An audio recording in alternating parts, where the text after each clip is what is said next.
শুধু ক্ষমতা পরিবর্তনের জন্য নয়, জুলাই আন্দোলন ছিল একটি নতুন দেশের ভিত্তি করার সংগ্রাম। এমনই বার্তা দিলেন জাতীয় নাগরিক পার্টির আহ্বায়ক নাহিদ ইসলাম।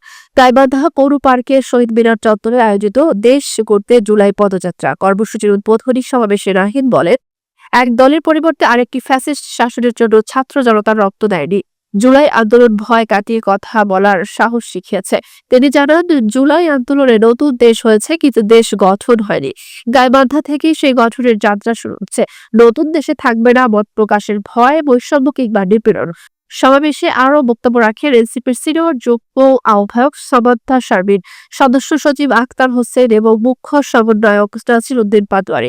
অনুষ্ঠানে উত্তর ও দক্ষিণাঞ্চলের বিভিন্ন পর্যায়ের নেতৃবৃন্দ অংশ নেন। এর আগে দ্বীপভর এনসিপি নেতারা রংপুরের পীরগঞ্জে শহীদ আমু সাঈদের কবর জিয়ারত এবং সাদুল্লাপুরে পথসভায় অংশগ্রহণ করেন।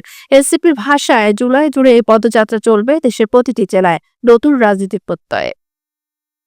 যারা গুলি চালিয়েছিল, যারা হামলা করেছিল, সেই ফ্যাসিস্ট সন্ত্রাসীরা এখনো বিভিন্ন জায়গায় ষড়যন্ত্র করে বেড়াচ্ছে।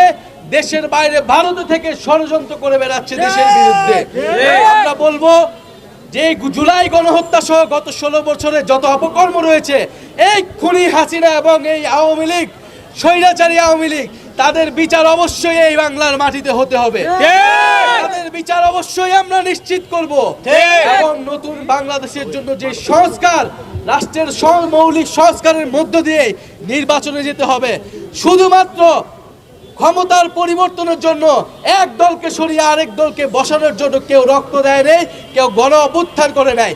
এই নতুন বাংলাদেশে আমরা চাঁদাবাজি, দুর্নীতি, লুটপাট, দখলদারিত্বের আর কোনো সুযোগ দিব না। ইনশাল্লাহ আপনারা আমরা একসাথে মিলে এই দেশ গড়ার যেই ডাক দিয়েছি, সেই দেশ গড়ে আমরা আবার ঘরে ফিরব।